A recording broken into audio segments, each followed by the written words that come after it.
Months from beneath the floodwaters, water is starting to be pumped out of the city after engineers managed to fix the major levee break. At the height of the flooding, the city was 80% underwater. Now that number's down to about 60%. And in hard-hit Biloxi, Mississippi, people are asking for FEMA. Entire families are living in tents set up in sweltering parking lots. It took FEMA 8 days to open up its first Mississippi-based disaster response center. It could be weeks or months before FEMA checks go out, despite President Bush's plans to ask Congress for another $40 billion in aid. Good evening, everybody. As President Bush prepares to ask for that aid to cover the next phase of relief and recovery along the Gulf Coast, Congress is calling for an investigation. Top members say they want to know why the initial federal response failed. Susan Roberts is live now with more from Louisiana. Good evening. The pumps in the city of New Orleans are working, but it is a slow process. Right now, only 3 of the city's 148 pumps are up and operating. Before the thick, dark, murky waters surface just may lie even more of Katrina's victims. With the breach in the levee now fixed, the race to pump the water out of the city is on. New Orleans Mayor Ray Nagin says the water is slowly receding and could reveal thousands of corpses. He urged survivors to leave because the city is unsafe. It's the conditions, it's the toxins in the water, it's the gas leaks, it's the fact that fires are breaking out all over the city. The search and rescue operation is far from over. Around 5,000 Army paratroopers began arriving in New Orleans Tuesday, and ordinary citizens are still launching boats to find loved ones. And in this case, it's a dog named Sam. Hang on, Sam. Within a matter of minutes, Sam appeared from a hot attic, having survived for over a week with no food and water. A little fresh air, brother. Brian and Ryan's story doesn't start with the attempted rescue of Brian's family dog. For 6 days, they were trapped together at Charity Hospital in New Orleans before being evacuated to Texas. All the while, Brian knew he was the only family member in town who could make this moment possible. As relief and recovery operations enter the next phase, President Bush reportedly intends to ask Congress for an additional $40 billion in aid. This as leading lawmakers in the White House promise to investigate why the initial federal response was so grossly inadequate. So far, over $500 million has been donated to charities affiliated with Hurricane Katrina victims. And the pace of those donations is outdoing those of 9/11. Reporting live from just outside New Orleans, I'm Susan Roberts. Now back to you. Thank you, Susan. An 88-year-old woman is among the latest to be pulled from a flooded home in New Orleans. Elvira Hirsch was rescued after being trapped alone for 9 days, no food, no water. She says the only contact she had with the outside world was a little radio. She started screaming for help when she heard some people outside. I said this, dear Lord, if it's my time, I suppose I will go, please, but don't let me suffer by myself. Send somebody. But I'm grateful. Listen, I feel like I'm halfway up to heaven right now. She says she did try to call for help, but her phone always had a busy signal. One small town has seen little relief from the storm till now, and the help is coming from a group from Pittsburgh. David Highfield reports from Poplarville, Mississippi. Orders. As the sun comes up over the town of Poplarville, Mississippi, the sounds of cleanup are close behind. This town of 2,500 has seen hurricanes before, like Camille. It was a puppy. This was a Tasmanian devil.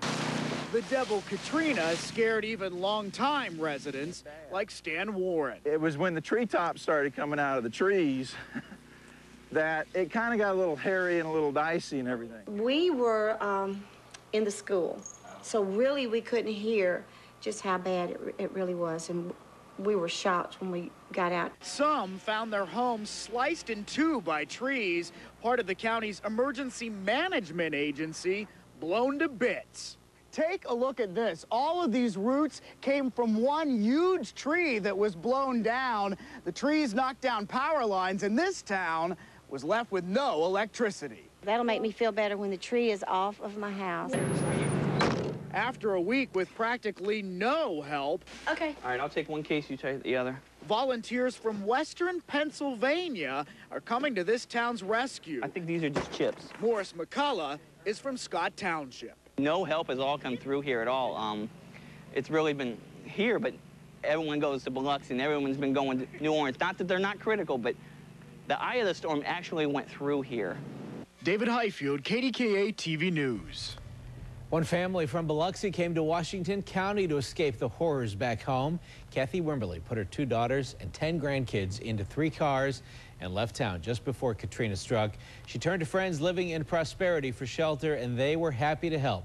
Their household has now tripled in size. She called me and I said, come on up, we have plenty of room. What I knew was God takes care of me. And so we started driving and we said, you know, we're going to get where we're going. Somehow it's going to work. The eldest of the evacuated children enrolled at McGuffey High School today. And Carnegie Mellon University has welcomed some displaced students from Tulane University. Paul Martino has one student's story. It was a beautiful day on the CMU campus, an eye-opener for Arthur Leslie, who grew up in Montgomery, Alabama. It's his first trip to Pittsburgh. Oh, it's gorgeous. I love the architecture. The campus is beautiful. The weather is really nice. Arthur is one of 10 Tulane students who started classes Tuesday at CMU. His plan, of course, was to be attending classes in New Orleans, but it didn't work out that way. We actually got to Tulane, and we moved all my stuff in my dorm, and we got this little sheet of paper that said, we're evacuating today. Arthur and his parents fled to Mobile, Alabama, where they rode out the storm. It was bad, but not like New Orleans. About 3 or 4 trees fell down at my aunt's house where I was. After a week of working the phones, he found out that he'll be attending classes after all at Carnegie Mellon. I'm ecstatic about coming to Carnegie Mellon, and I'm just hoping all of my fellow students at Tulane can go somewhere this fall semester. Paul Martino, KDKA TV News. Meantime, plans to put thousands of storm evacuees on cruise ships have been scrapped now. The evacuees are going to stay at the Astrodome in Houston. The plan was to move them to Galveston, but many of the evacuees didn't want to leave, the only stable home they've had since Katrina hit. Some doctors said that moving would be too much too soon. I think they want to stay here where they know the care is excellent, where there's some predictability, where they can get information about loved ones from whom they haven't heard. Think about where they came from. They have an innate fear of water right now. The last thing they want to do is get on board a cruise ship that's in water. I think most, if not all of you, can understand that. The governor of Texas says the state is having trouble accommodating all the evacuees and needs other states to step up and share the burden. Tennessee also feeling the strain of evacuees. Red Cross workers in Memphis say centers are overwhelmed with people forced from their homes. They say as many as 1,000 people a day have been showing up looking for help. Evacuees could be coming to the Pittsburgh area any day, and for some, they're going to be heading to public housing. But one state lawmaker says he wants to make sure they're safe once they get here. Harold Hayes reports. We're not going to bring people just to fill beds. If we don't have, we need a coordinated effort with the human service agencies down there and up here so that when they do come into the beds, that we can provide the services that are needed. Among the services State Representative Jake Wheatley hopes is a factor in planning decisions is safety. Some evacuees will be heading to this dormitory on the north side before being processed to city and county public housing if private housing is not available. Hoping that when we're placing families, that we're also being mindful of that, that we're not placing 100 families in one area that's already stretched for resources to make their experience a great experience. Representative Wheatley is not saying don't bring the evacuees here. What he is saying is make sure there's a coordinated effort so that they are not put at risk here. These families have already undergone tremendous stress, strain, and turmoil in their life. And we shouldn't bring them to an area that's already, we all know that we've been trying to get control of our crime area here in the city of Pittsburgh. There's a lot of neighborhoods that are still struggling under that scenario. So he's urging local planners to spread the evacuees throughout the area and in safe environments. Because one of the things I think is very necessary is that this burden is shared throughout the Commonwealth, that you don't just have urban areas taking on the responsibility to reach out, And that's one of the issues local government planners say they're grappling with right now. Harold Hayes, KDKA TV News. A local couple is hoping to take in some evacuees. Carol Stewart and Ian James are offering a room in their Squirrel Hill home to a displaced family. James says he'll even give someone a job at his South Side business. The couple says they're just happy to help in any way they can. Allegheny County has also established a hotline for people who want to donate cash to help evacuees who will be coming here. You can call 412-423-0202 between 8 a.m. and 8 p.m. Well, still to come, just sit right back and you'll hear a tale of the passing of a TV icon. And with gas prices pushing past $3 a gallon, we're going to show you measures people are taking to protect their tanks. You know what? I'm going to match that today. Yeah! Plus, we'll show you how Hines Ward and the Steelers are helping with hurricane relief. But first, local nurses volunteering their services to the victims of Katrina. We'll tell you what they're going to be doing up next. And the shortened work week got off to a good start, picking up right where the long weekend left off. Right now it's mainly clear and 66 degrees. Coming up in my forecast, I'll let you know how much longer dry skies will be sticking around.